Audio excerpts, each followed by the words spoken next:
Good afternoon.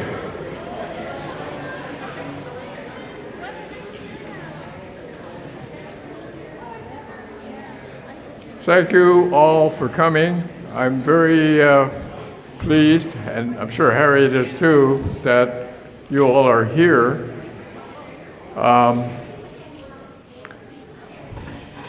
We're just still getting organized, at least I am.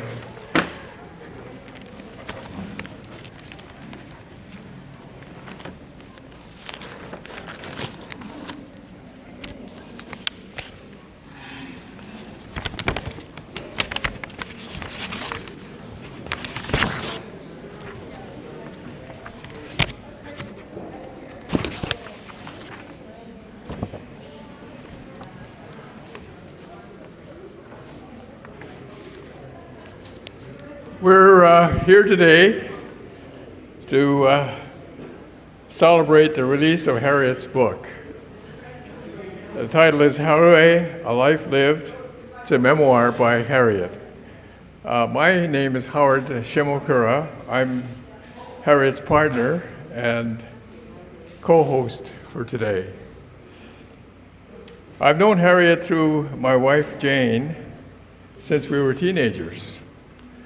It goes back to the 50s, but we led separate lives, pretty much, until a couple of years ago when we found each other.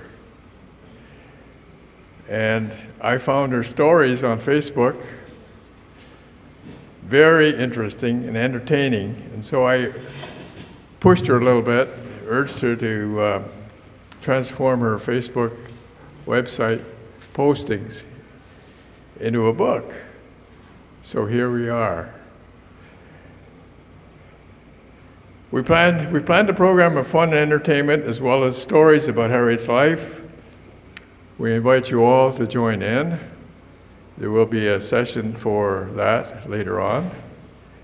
And I want you to also know that we have a lot of things here, like food and drink, so that you can refresh yourselves. And I want you to help yourselves. They're all in the back of the room there, along the wall. So anytime you feel hungry or thirsty, just go over there and help yourself. Now, one thing is we, of course, want to sell the book. I urge you all to consider, buying more than one. If you choose to do anything at all. We think that they would make a good gift for your family and friends. So keep that in mind. Now the agenda for today is in the program, which you all have in front of you, I think, now. And we're going to try to follow that. We start with a reading by Harriet of a story from her book. Following the reading, we will have an open mic session for anyone to speak about their internment experience or anything else related to Harriet. And then we'll have a break for refreshments and a time for you to connect with your friends who are here. Following the break, we'll have some entertainment, an odori, Japanese dance, karaoke, which is singing, and we'll have a draw for door prizes. Now, I want to spend a few minutes talking about the internment, which for many of you, you know a lot about or you know a little about, but it's important to know that it's really central to the lives of all Japanese Canadians for what was done and the experience that people were subjected to. And this happened both in Canada and the US. The legal and moral injustice perpetrated on the Japanese is now well known, thanks to the effort of many to expose the many illegal actions of governments and politicians of the time. In Canada, 84 years ago, in 1942, 22,000 persons of Japanese descent were forcibly uprooted, dispossessed of their assets, and dispersed across Canada or exiled to Japan. After internment, they had to start over, basically, and some multiple times because they were forced to move multiple times.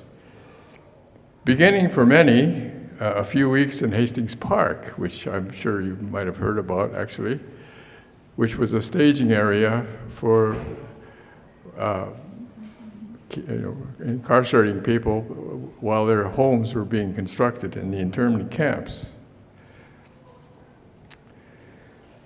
Then, after spending up to 4 years, or 4 or more years actually, in an internment camp, there was another move when the camps closed to locations east of the Rockies or exile, I should say, to Japan.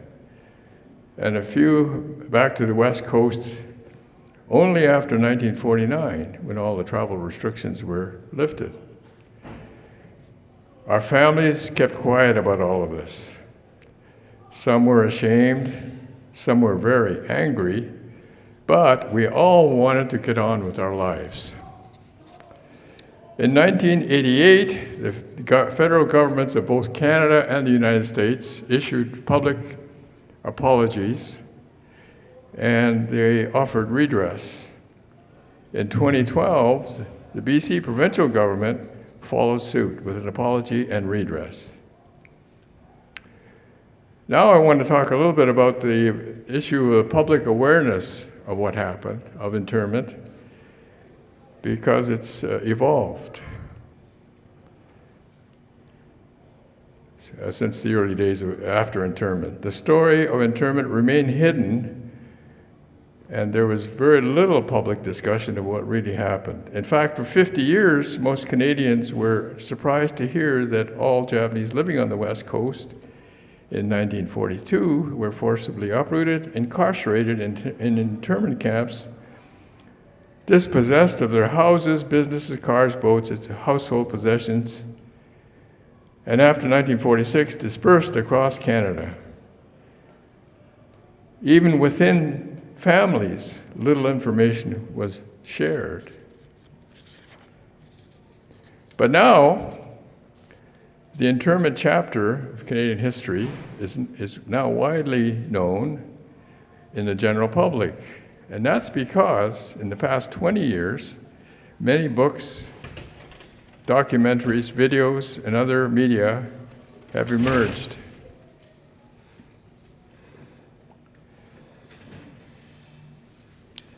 The Sansei, Yonsei, and Gosei generations are revisiting the trauma of their ancestors.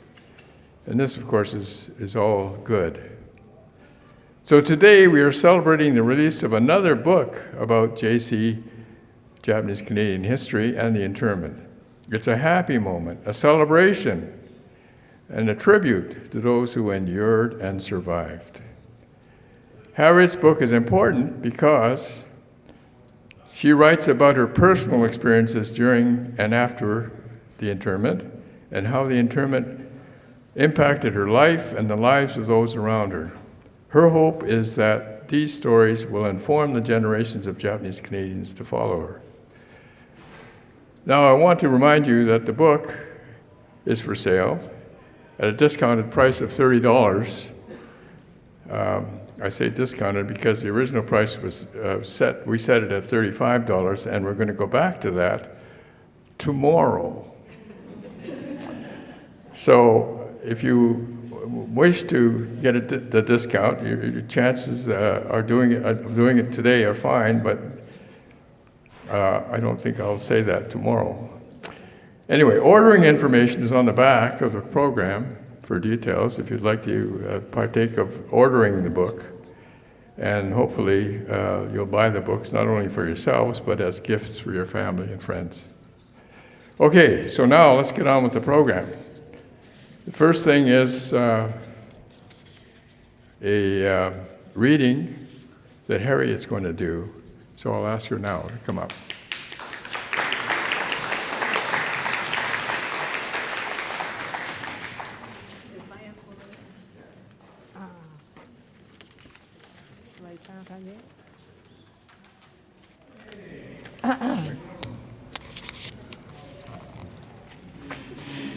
皆様、明けましておめでとうございます。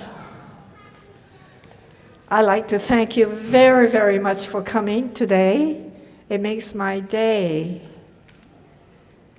I'd like to thank first the editor, Trevor Christie, and then the graphic designer, Lindsay Ratkin, and the publisher, printer, were from the Royal City. They're called the Royal Printers of New West.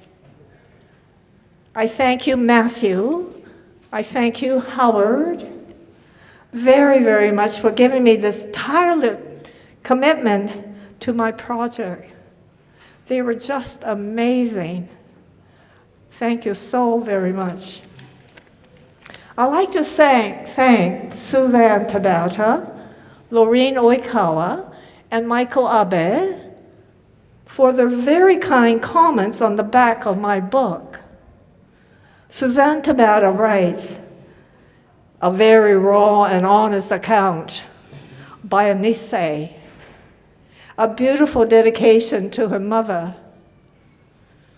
Laureen writes, Harriet's personal account is an important reminder that the 22,000 Japanese Canadians were unjustly uprooted. And Michael, he writes, her memoir is a testament to her incredible memory. Thank you so very much. Now I'm here to read a story from one of my book. I chose page 33. The book is about, or the topic is about, Saturday morning udon making in Bay Farm. This is 1944. Actually, my dad died in 43, and my mother, at 40, is a widow with 7 daughters. So she must have had endless nights thinking how to make her ends meet. She thought about udon making on Saturdays. But on the weekdays, 9 to 5 at the Japanese school, she subbed. But she had 7 daughters. So she decided this. She'd get up at 5 o'clock on Saturdays and make the dough. She made the dough and placed it into the 5-row sack, and Yoko was there at 7 to press it down and make it soft as she can. And I kind of helped her. I was about 5 or 6 years old. That was hard work, just stepping on that dough. It was endless. Eventually, Mother got that dough and cut it into about 12 pieces. And she put it through her udon machine, and it got softer and softer. So she stripped them into braids. So she was selling this for 11 cents a braid. Joan was 13 and Kay was 9. And they were the one that had to push this 11 bundles of udon.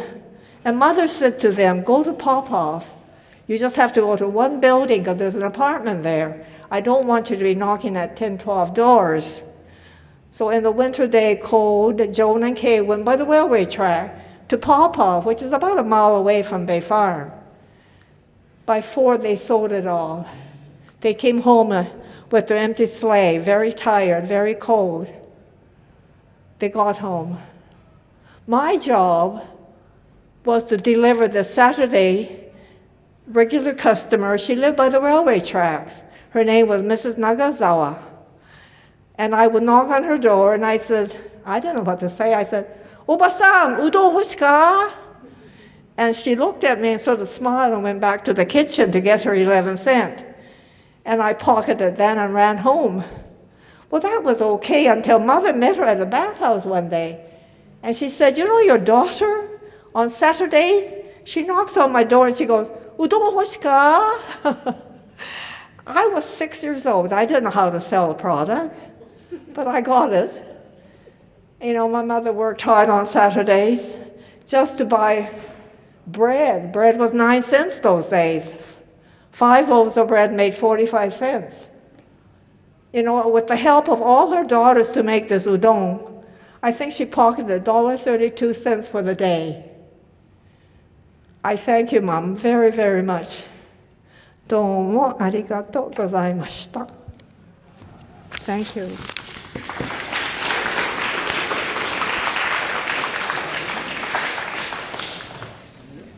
Thanks, Harriet. Next up is this open mic session I mentioned earlier. We're hoping that several people will volunteer to come up and speak about what they feel about this whole thing, and particularly their experiences with internment or their relationship with Harriet. Matthew's going to lead the discussion. Hi, everyone. My name is Matthew Miyagawa. I'm Harriet Miyagawa's son. I guess just to start the open mic. So it was quite an amazing project to work with your mother on something like this. We started with the website 11acres.ca through the sponsorship of the Japanese Canadian Legacy Society. So big thank you there. As a kid growing up as a Sansei Japanese Canadian, I never heard these stories. All the things that my mother went through in her childhood, very few were ever told to me at home. And there's, obviously they impacted her life so much and covered such a long span of her childhood, but none of the stories were ever shared. So to connect with my mom, to hear all these things and with incredible detail to how they lived, how they got together, what the community was like, and how the Japanese Canadians adapted and strived together and worked together was just an amazing piece to understand and to hear. And so, I'm very happy to help and offer my assistance to my mom in any way. It was such a rewarding experience. Many days I would call it a very frustrating experience because we had numerous arguments and screaming about what should go into the book and what shouldn't go into the book and how that should be edited. But the final product, I believe, is beautiful, and I encourage you all to please have a read of it. So with that, I guess, we have a little bit of time for an open mic, so anyone who wants to share their stories about the internment or share stories of my mother, there's now a little bit of a time that you can all just feel free to walk up and grab the mic. It's often an intimidating experience, but it's a very great opportunity to share many things.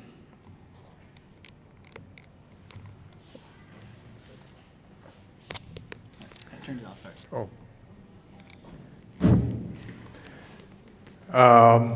Okay, well, let me start. I've got a story that I wanted to, I thought about maybe I'd get the ball rolling, so to speak. I'm going to talk a little bit about my own personal experience during the internment, which was that my family and I were interned in Tashmi, which is an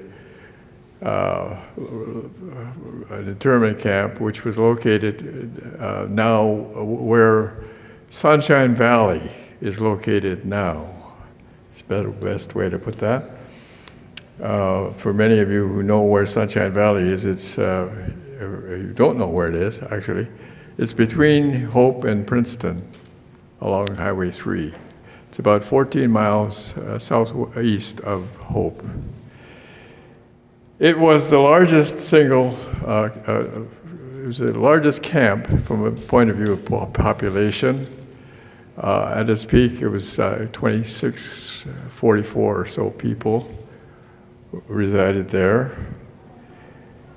And it was just outside the 100-mile exclusion zone, which was set up by the government when they uprooted everyone from the coast. It was a self-sustaining, single-purpose village, is the best way that I know to describe it. It was nowhere near any civilization as we think of it.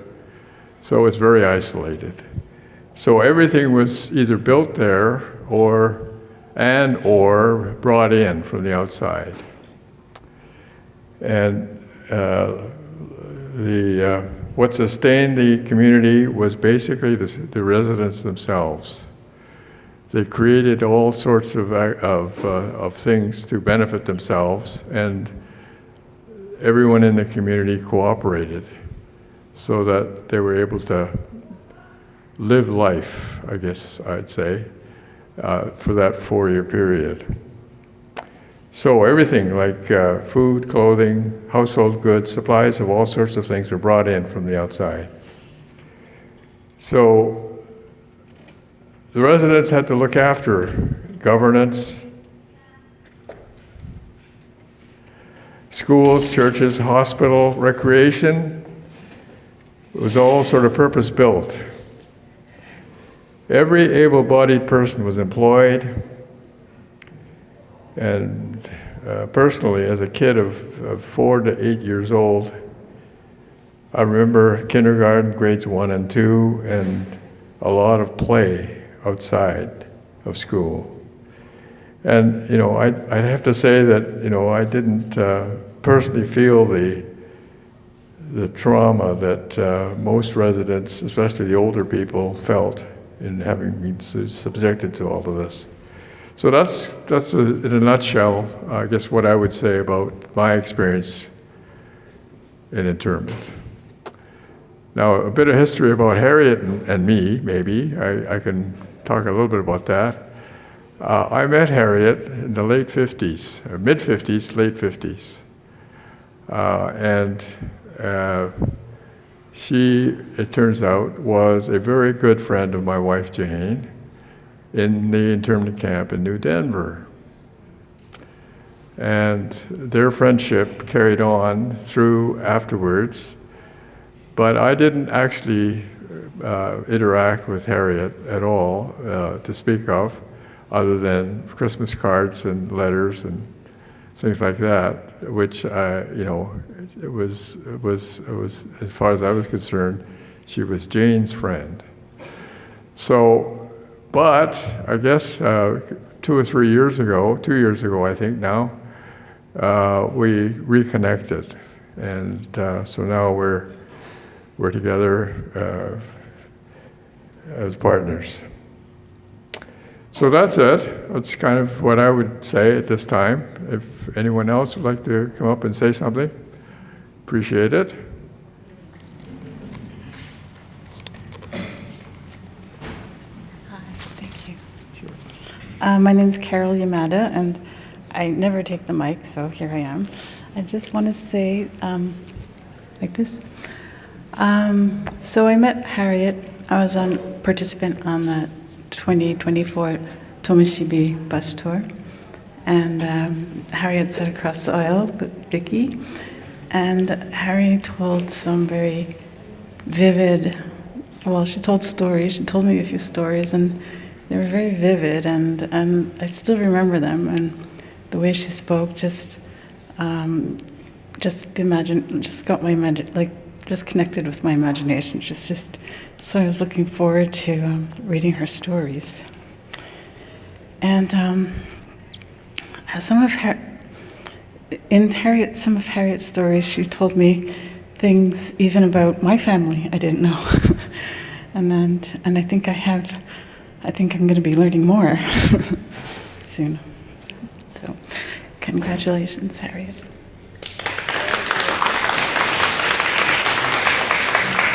Thank you. Okay. Anyone else? Yes.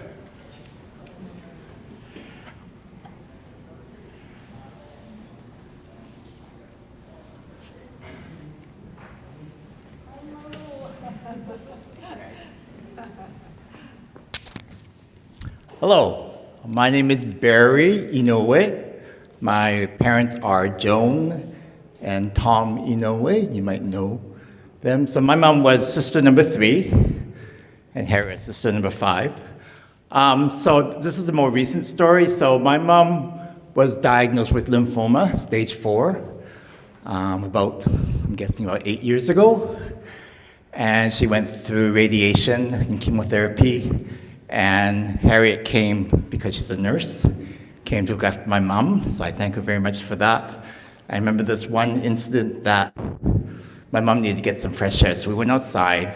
I have a partner named Tomo, who's a yoga instructor, so we went to this park bench right outside of VGH, and both Harriet and my mom were doing chair yoga together.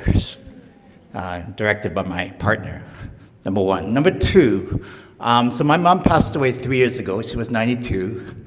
And her last 10 years, she lived at this place called Legacy, independent living, and she loved it there because she went to the casino all the time.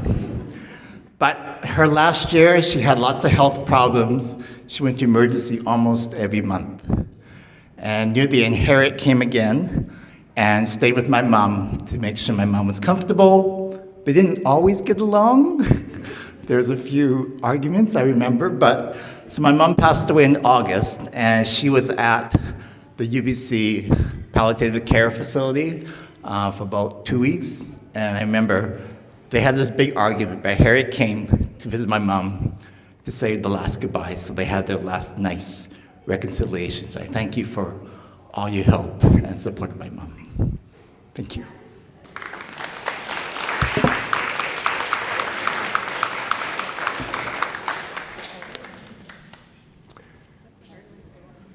Okay, anyone else?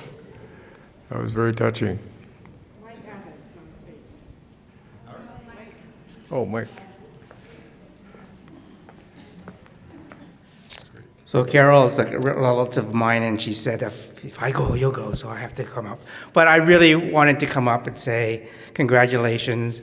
I run the bus tour, so it's really great to see so many here that have been on our tours, but particularly with the one we had with Harriet. And that one was really special because I guess you'd posted quite a bit on Japanese Canadian Facebook before that, so I knew who you were, but we hadn't met until that Tomoshibi bus tour. And she knew, like Carol mentioned, she knew all my aunts and the cave Fujiwara and all of my aunts and my mother's cousins. There's also another big family tree, a big family that we have. And like Howard, I had to break the ice on the bus tour, so I would tell a little bit about my family, and I would show this huge family tree of the Toyotas, the 14 kids on this side and the 10 on this. So without going into details, I'm very happy to welcome Harriet and your family into our family tree. There's a very interesting story that goes along with that. So thank you. I look forward to seeing you more at our family picnics.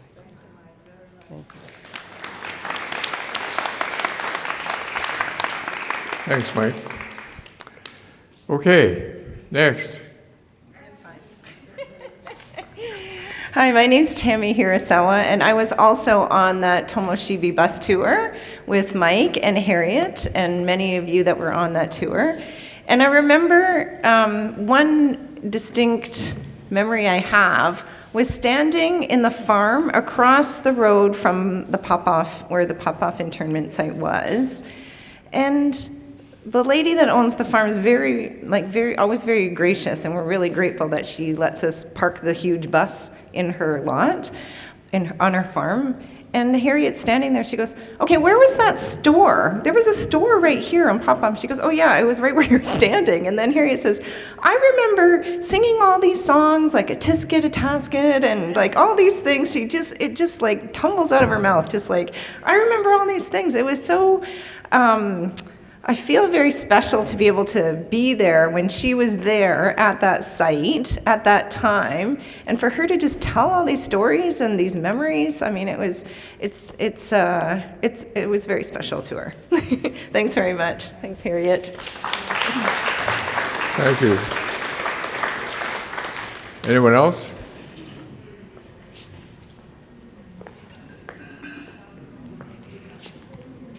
Hey. Harriet, I'm so happy to be here at your book launch. I'm also Lorena Ikawa that was on the Tomoshibi internment camp bus tour, and I was just saying, I can't say, so last year I kept saying it was last year's bus tour, but I can't say that now. So 2024 internment camp bus tour, and Harriet was just such a warm engaging person. She came up to me, she was sharing stories, so much like what Tammy was saying, and she was so generous with her stories. But the other thing was, then she started asking me about my family, and I'm like, oh, okay, so then two sides family, well, only one went to Hastings Park, and then she says, Doy, and then James, she says, is James Doy your uncle? And I said, yes. And then she proceeded to share stories about in elementary school, the class. And so I just thought that was so wonderful. And Harry's got just, I mean, all of you are here, you know her. Such a warm personality. So I'm just so happy for your book, because now other people will get to, because you can kind of hear her voice. Like, don't you find that when you read the stories? You can hear Harriet's voice.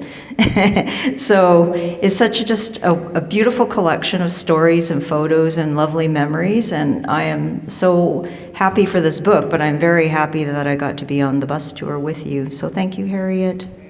Congratulations. Thanks, Lorraine. Next.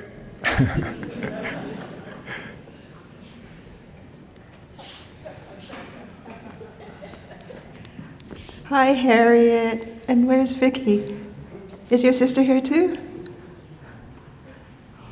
I can't see. Oh, over there. Yeah, I just have so many unbelievable memories and feelings that came up from being on the Tomoshibi tour, and especially when we started to pass the mic on the bus, because everybody's very quiet at the beginning, because we're processing a lot. But as soon as it goes to Harriet, it's like, whoa! It's like, we're off to the races now. Like, just the joy, but also the ability to be able to also share from a very deep place, and with I don't know, the spirit behind it. It'll always sit with me. And yeah, I deeply thank you. And I enjoyed reading your stories, especially the one about the candy. That's my favorite. So, yeah, so thank you. And just as I keep saying, I keep thinking it's the joy that I really love, and the openness. And I know, like, you know, as you can see, so many people speak about this, about our journey together, and I really feel that, yeah, Harriet and her sister were a huge part of the heart of it. So, congratulations. Thanks very much.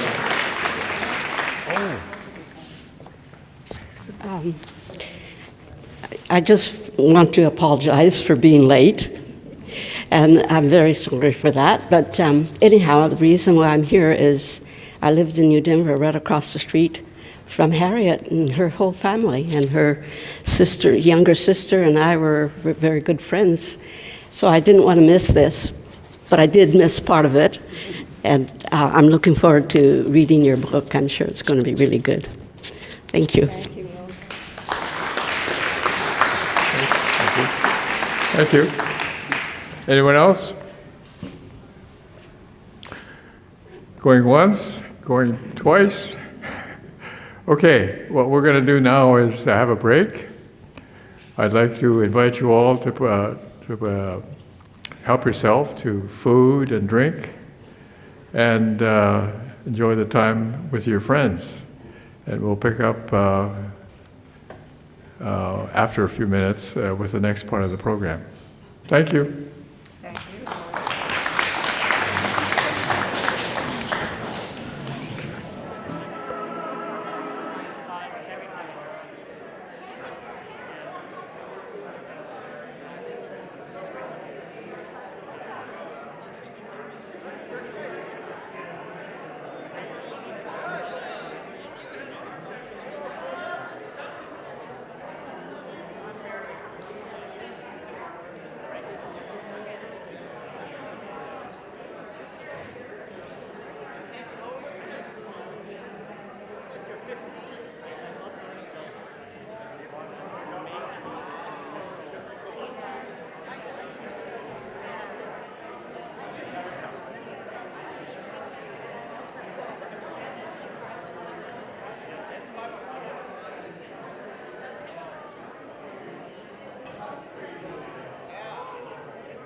glad you're doing so good. Yeah, thank you. Thank you.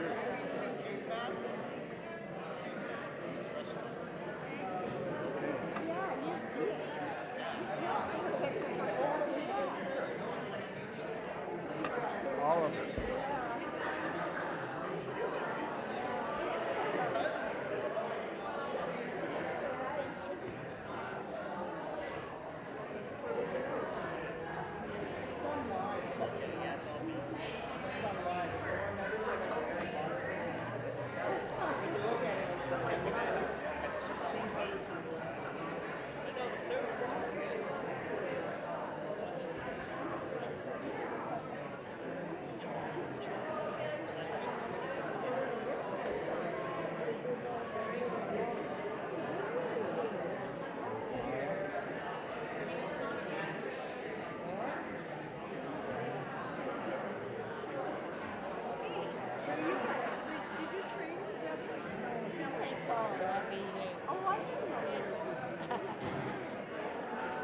How's your voice?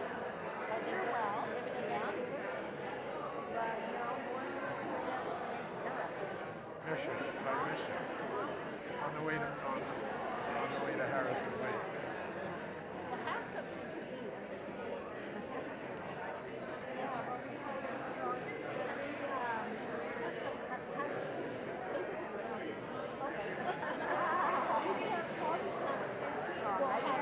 Before you go, make sure you have it. Have lunch. You guys, we'll have lunch one day, okay? Yes, we'll get to for sure.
Have some sushi before you go and take some home. Whatever you want.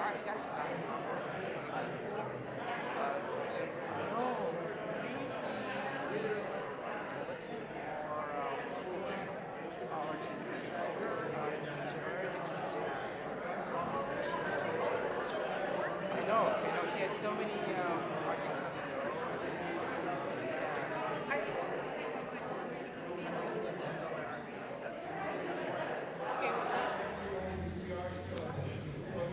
go. Okay, we're going to resume the program.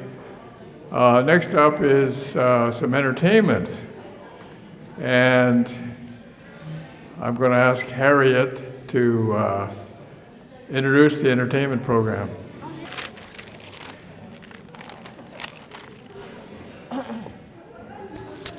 Hello, everybody. I hope you're having some nourishment right now. I'm going to interrupt a bit, though. This is the entertainment phase now. I have Tammy Hiyazawa from Nanaimo, and I just want to introduce her to you. Tammy is going to dance to this number called Kono Toki ga Sugireba.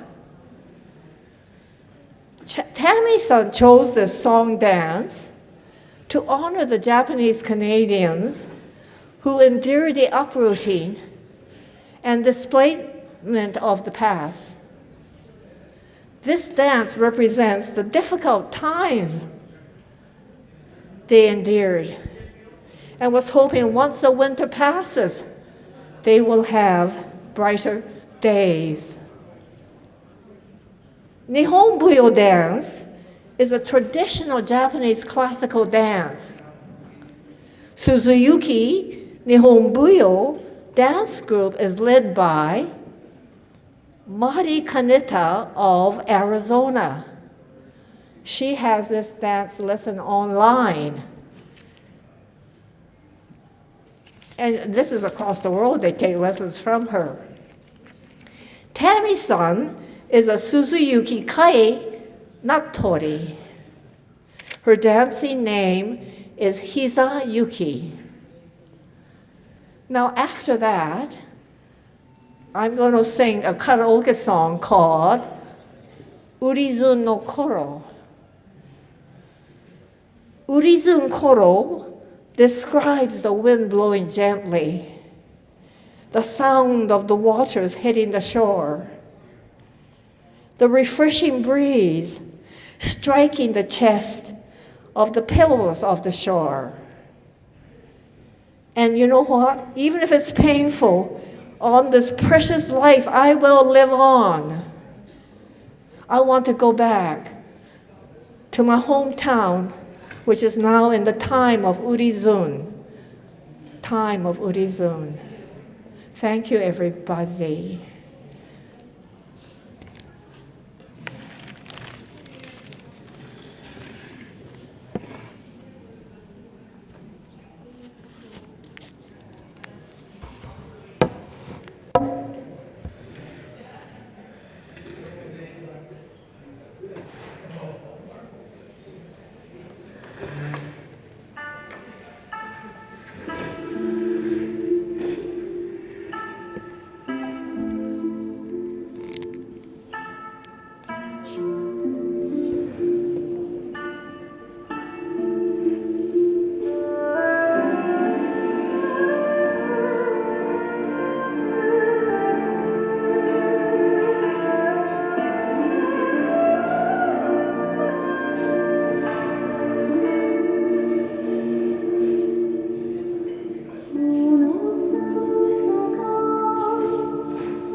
Thank you so much, Tammy. That was wonderful.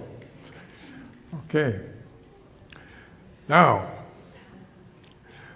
Harriet, it's your turn.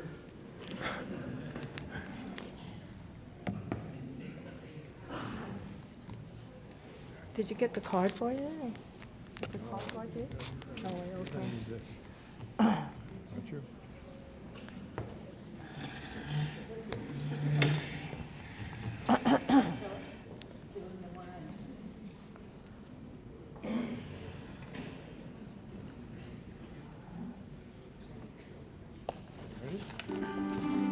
Make a nice one.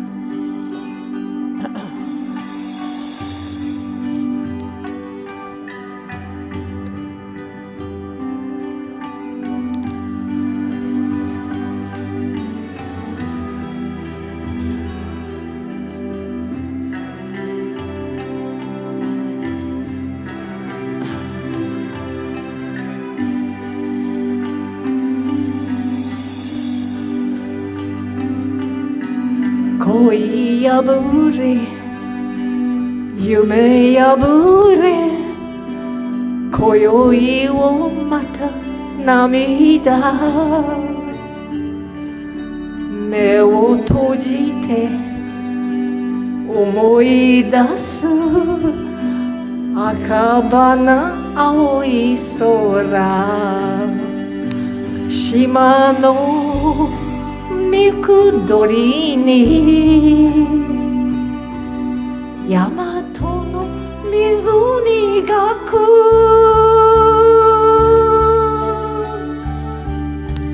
帰りたいふるさとは今ウリズンの頃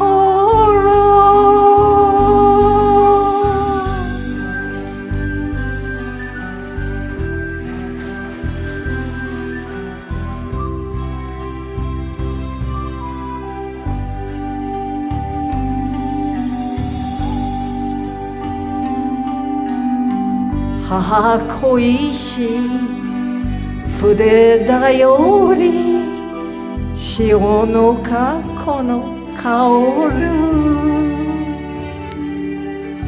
包み明け懐かしい手作り油菓子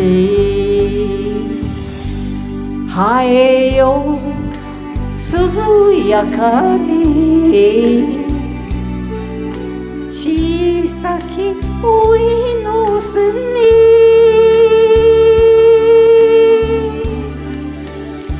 帰りたいふるさとは今ウリズンの頃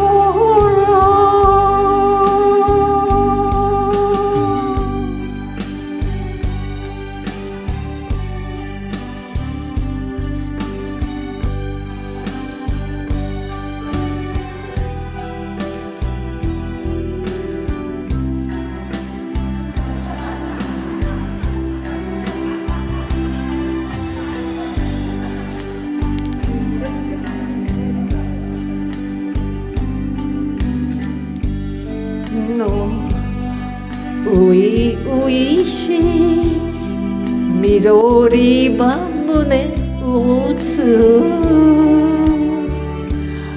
辛くても生きてゆく宝のこの命響け空海に産地おおらかに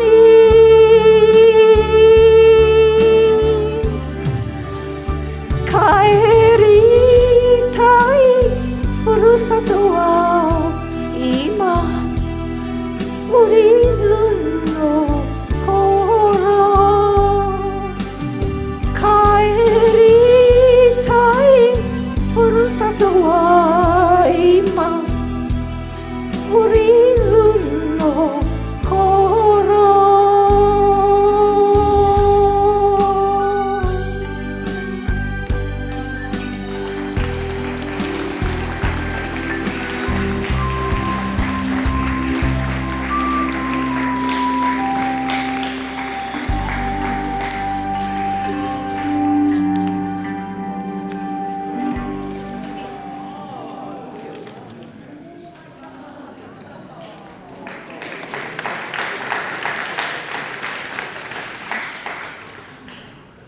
Thank you so much, Harriet.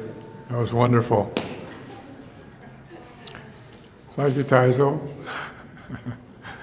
Okay, that's all the sort of entertainment part.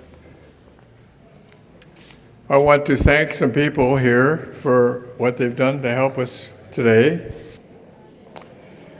Okay, let me begin by thanking all of those people who came to help.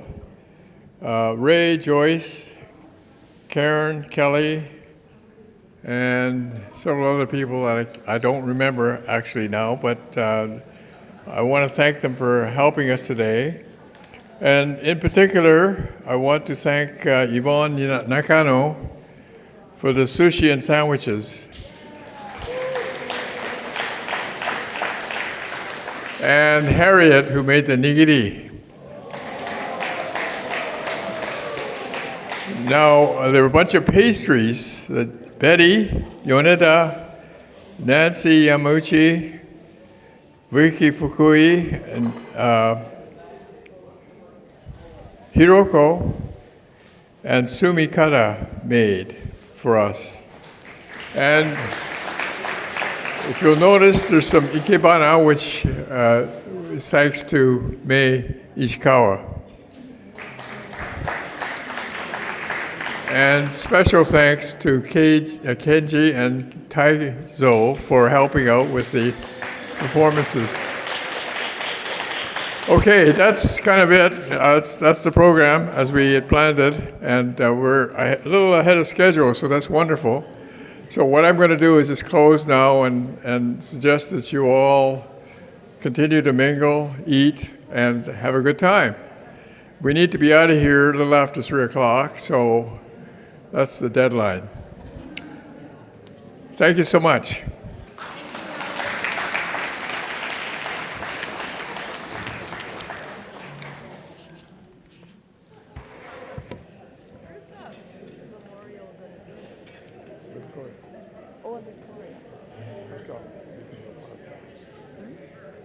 Right next to Beacon Hill Park. Okay, because Ed's name's on it. Yeah, should be. Yeah, mother, dad. Maybe Kathy. Oh, Miss September, I'm on my cruise. Hope it's not September. No, sometime, no. Okay. It'd be nice if Kathy could.